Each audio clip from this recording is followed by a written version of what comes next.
રાજકોટ જિલ્લા કલેક્ટર કચેરી ખાતે ચૂંટણીલક્ષી કંટ્રોલ રૂમ શરૂ કરવામાં આવ્યો છે।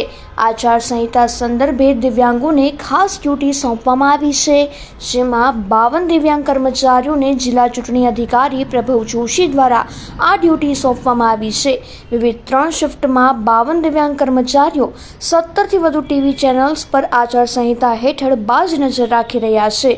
ચૂંટણીના માહોલમાં નેતાઓના નિવેદનો તેમજ ચૂંટણીલક્ષી જાહેરાતો પર ખાસ વોચ રાખવામાં આવી રહી છે। જિલ્લા ચૂંટણી અધિકારીના નિર્ણયને દિવ્યાંગ કર્મચારીઓએ આવકાર્યો હતો અને સાથે જ તેમનો આભાર પણ વ્યક્ત કર્યો હતો। અમને જે ચૂંટણી કલેક્ટર સાહેબ તરફથી અમને જે કંઈ સૂચના આવેલી છે એ મુજબ અમે અમારી ફરજ બજાવીએ છીએ અને આજે ન્યૂઝમાં કોઈ પણ જાતના કોઈ પાર્ટી ઉપર ડાયરેક્ટલી બ્લેમ કરવામાં આવે અથવા તો કોઈ જાતનું શંકાસ્પદ લાગે તો અમે અમારા નોડલ ઓફિસરોને રિપોર્ટિંગ કરીએ છીએ અને એ મુજબ અમને એમને જાણ